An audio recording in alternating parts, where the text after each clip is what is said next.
Hello everyone and welcome to Ye Hai Football. Now today's video is a special edition. So today I am going to have a discussion with one of my friends Manas Bagul on the topic who should win the FIFA Player of the Year award, with the nominees Ronaldo, Salah and Modric. So in this video we are going to discuss three main points, and those three main points are the stats of the nominees, their contribution on the field, and one special point at last we are going to discuss, that is recently Steve Nicol made a comment on the significance of Luka Modric compared to the significance of Cristiano Ronaldo. So we are going to have a discussion on that point too. So guys, let's start the discussion. Hello everyone and welcome to Ye Hai Football in the special edition with me, Manas Bagul, alongside Devashish Akolekar. Today, in this video, we are going to talk about who should win the FIFA Player of the Year award with the nominees Ronaldo, Salah and Modric. So let's start with Modric. What for is the best thing in Modric? Well, if we talk about Modric, he is a player who is needed in each and every squad in the world. His involvement in that midfield makes everyone to do their work in the best way. The fullbacks who are key to a team's defense, and their position is being organized by the involvement of Luka Modric. His passing range, his passing accuracy is something that is very much needed in each and every squad. What I feel, what I have seen when I see Luka Modric, the way he reads the game, whenever he comes to know that there a problem is going to happen or there on the field a problem is going to happen, he shifts in a way that each and everyone is in the best of their positions, and his work in that midfield is quite phenomenal. For example, if we talk about the match a few years back against Barcelona, when in the last minute Sergio Ramos equalized the score, in the second last minute I think. In that goal we saw the assist was from Luka Modric. From a wide range free kick, he took a sublime long pass to Sergio Ramos, who finished it, and the match was drawn. In that match, if we talk about Real Madrid's midfield, then it is basically Kroos, Casemiro and Modric under Zinedine Zidane. In that game, Kroos wasn't there, and Modric was the heart to do everything, as Casemiro does only the defensive midfield work. In that game, I saw Modric. He was phenomenal because he covered each and every area on the field. He made 16 interceptions, which isn't easy against a team like Barcelona, who are having the players like Iniesta, Messi and Neymar up front. So that is the way I think Modric has played throughout the years at Tottenham and at Real Madrid. And for his country, Croatia, we saw he was brilliant in the World Cup, and unluckily they lost the final. Okay, according to you, how far can he go, as now he is 33 years of age? Well, player like Modric doesn't take the age in concern, because if we talk about their involvement in that midfield is very key, because they are leaders. And when you see leaders on your field, when you see a talismanic midfielder on your field, then you are eagerly confident to go on the field and to play for a midfielder who is known as the best in the world. As we saw in the case of Schweinsteiger, as we used to see in the case of Iniesta for Barcelona. That is the way Modric plays. I think now slowly when his age will be a concern, might be his distances covered ratio will be decreased, but his passing accuracy and his positioning will be very key. And that is the reason why I think that the age will not be a concern for Luka Modric in the coming years. Yeah, and here are his stats, and as you said, he was phenomenal even for Real Madrid and for Croatia. So now, let's come to Ronaldo and Salah. Ronaldo, as always, was brilliant and was a major part in Real Madrid's success last season. What do you think of his and his performance? Was he a bit quiet than his last few seasons? Well, if we talk about Cristiano Ronaldo, when he arrived at Real Madrid, he was someone to admire. His blistering pace, his phenomenal goal ratio, his heading accuracy, which is still very good, was catching everyone's eye. But when he came to the age of 30, 31 and 32, he started lacking his pace. And this is a concern for each and every player when they enter in the age of 30s. But when he entered in the 30s, his manager was Zinedine Zidane, who gave him the right advice that in which way you have to shift and in which way you have to adapt when you lose your pace. And that helped Ronaldo, and still he is a phenomenal goal scorer when he stays only in the box, and the winger helped him a lot. So if he get a good service, then he is phenomenal, because now he has lost his pace. So if he gets a good service, then he is a phenomenal player. Otherwise you can't blame him for his goal ratio. Another thing, I don't find it correct when you compare any player with his record when he was quite young, because you lose pace when you enter in the 30s.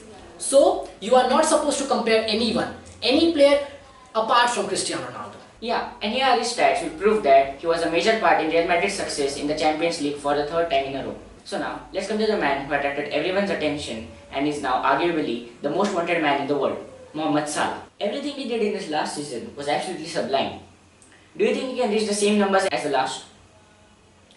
Well, if we talk about Mohamed Salah, last season he came to Liverpool, he had an absolutely phenomenal season. He had an absolutely historic season. But everyone was asking the same questions because we have seen in the Premier League number of one season wanderers. Number of players who came, who attracted everyone's attention, and the next season no one was knowing where they escaped. Their form escapes. But if we talk about Salah, then the goal he scored against Brighton and Hove Albion a few weekends ago, the goal he scored when he bent his body on the right hand side and finished the goal in the bottom left corner in a very sublime way, that shows that he hasn't lost his form. But if you compare him with his goals, then that is not the correct thing, because if we talk about Liverpool's front three, that they consist of Mane, Firmino and Salah. As compared to Salah, the way he started last season, this time Mane has started in the same way. And Firmino is just phenomenal. So, if Mane is scoring that much goal, and if the front three are collectively scoring a lot of goals, then Salah's involvement through assist is also gonna be very key. So don't compare him with his goals. Compare with the distance he covers, compare with the chances he creates, and compare with the assists that he makes. Because the front three, collectively, if they can get a goal, they can achieve even better heights than they did last season under the influence of Salah's tremendous goals. Yeah, and here are his stats which say it all. An unbelievable scoring season that he enjoyed with the Reds was absolutely phenomenal. Well, recently in the coverage of the ESPN FC show, we heard Steve Nicol saying that if Luka Modric is not the part of the squad of Real Madrid can still win the Champions League. But if Ronaldo is not a part, it is tough for them to win the Champions League. How correct do you find this sentence said by Steve Nicol? I find it totally illogical, totally irrelevant. Someone like Steve Nicol, who was a phenomenal player in his times, is saying something like this, and he played for a club like Liverpool. He has won plenty of trophies, and when I hear something like this from a player of his caliber, this is absolutely ridiculous. We saw Modric. Let me give you an example. If we talk about Luka Modric, then when Jose Mourinho was the manager of Real Madrid, he bought him from Tottenham Hotspur. And in that season, he was declared as the worst signing by Marca. Next season, when Real Madrid won the Champions League, he was a major part to their squad. Why I am saying that? Because when Ramos equalized the score in the naked time, it was Luka Modric's assist which made the goal. Next year, when Real Madrid lost to Juventus in the semi-finals, he wasn't a part of the Real Madrid squad. Kroos was playing in that midfield, and that showed the importance. And if you analyze that game, you will clearly see that the team was unorganized. Yeah, it was Real Madrid, and that's why they didn't concede a lot amount of goals. But Modric, he was not there, and so we saw a lot of midfield players going in the same direction, and no one was in the structure as they should be under Carlo Ancelotti. And that shows the importance of Modric. Next year, he came back, Los Blancos won against Atletico Madrid. Another season, they won against Juventus, and recently they won against Liverpool again. So that shows his importance in that midfield, how significant he is for Real Madrid. So I don't think, if Ronaldo isn't the part of a Real Madrid squad, then they will lack a goal scorer. I agree with you, Steve Nicol. But when we talk about Modric, then these kind of players like Modric, Iniesta and Schweinsteiger give the strikers an opportunity to score a goal because of their movement in that midfield. So that is going to be very key. And that's why what my statement will say is, if Modric isn't a part of Real Madrid squad, it's impossible to win the Champions League. And if Ronaldo isn't a part, then they have to work hard to find goals. So that statement wasn't correct for me, Manas. I think he should have not said that. Truly said. And one last question for you. If you were given the chance to choose the nominees for the FIFA Player of the Year award, would you choose Messi? And if you did, which one would you ask from these three? Well, that is a prolific question, Manas. But Messi, as far as the last season is concerned, he played again very well. He's the best player in the world, arguably. One of the best three, I would say. Then last season he played 36 games? Yeah, 36. He played 36 games, he scored 34 goals, he made 12 assists and he created 35 chances. I would have asked Salah and I would have taken Messi in those three players because of his contribution. That contribution is just phenomenal. Salah had a phenomenal season, had an absolutely historic season as I mentioned earlier.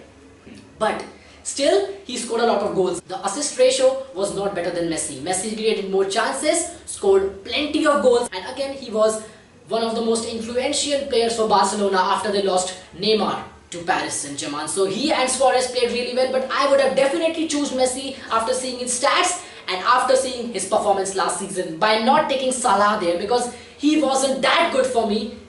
Apart from that, Salah was phenomenal, but compared to Messi, not that good. So that is my answer to that Messi should have been there in place of Mohamed Salah. So Devashish, for you, who should win the award? Ronaldo, Salah or Modric? I would go for Modric because of the games he played. It was very good. His involvement for Croatia was key as they were in the final of the World Cup. For Real Madrid, he won the Champions League again with his very significant role in that midfield.